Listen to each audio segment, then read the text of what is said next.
નમસ્કાર, આપ જોઈ રહ્યા છો સ્પાર્ક ટુડે ન્યૂઝ। વાઘોડિયામાં આવેલા કલપચંદ્ર યુનિક સોસાયટીમાં ગટરો ઉભરાતા રહીશોને મુશ્કેલી વેઠવાનો વારો આવ્યો છે।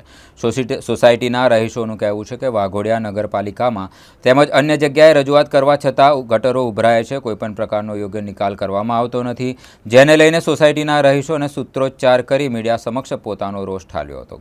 ઉભરાતી ગટરોનો યોગ્ય નિકાલ નહીં કરવામાં આવે તો ગાંધી ચિહ્ન માર્ગે આંદોલન કરવામાં આવશે તેવું સોસાયટીના રહીશો દ્વારા ચીમકી ઉચ્ચારવામાં આવી હતી।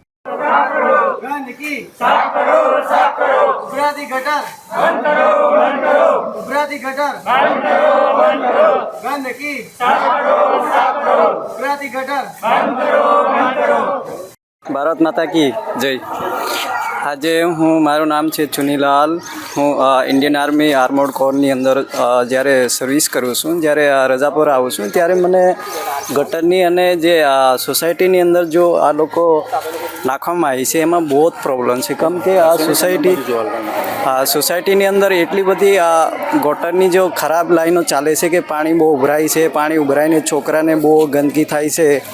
ગંદકી થવાથી અમારા છોકરા બહુ બીમાર થાય છે। અને હું તો જ્યારે આ બાઇક લઈને આવ્યો હતો ત્યારે સ્લીપ મારીને પડી ગયો હતો અંદર ગટરની અંદર। જ્યારે ઇન્ડિયન આર્મીની અંદર જ્યારે આવી કોઈએ અમારી ફેસિલિટી એટલી બધી સારી ફેસિલિટી છે કે જ્યારે સિવિલની અંદર પણ આ રીતના ફેસિલિટી આપવી જોઈએ બધાને, કેમ કે આ ગટરની લાઈન પ્રાઇવેટ કરીને આ પ્રાઇવેટ નથી, આ બધી કેમ કે ગવર્મેન્ટ અને પ્રાઇવેટની અંદર જો ચૂંટાયેલા પ્રતિનિધિ છે એ કામ તો કરવું જોઈએ। આ બધું સોસાયટીની અંદર જો ચાલે છે બરાબર।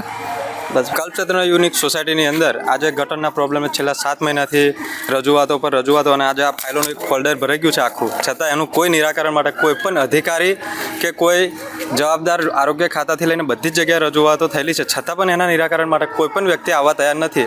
આજે આપણને ખબર છે બીમારીઓ કેવી છે અને એના કારણે આ ડેન્ગ્યુ, મેલેરિયા, ચિકનગુનિયા તો ના જેવા પાણીના ભરાવાના કારણે બી થઈ શકે છે। મચ્છર એટલા છે કે અત્યારે કદાચ ગટરના અંદર આપણને દેખાય પણ છે। એટલા બધા વધારે પડતા જીવાતોને કારણે પબ્લિક અને રોગચાળો ફાટી નીકળશે તો એની જવાબદારી કોણ લેશે? અને આના માટે જવા આવવાના રસ્તાઓ પણ બ્લોક થઈ ગયા છે। પાછળની સાઈડે જે મકાનો આવેલા છે એમને જવાનો રસ્તો પણ બંધ થઈ ગયો છે।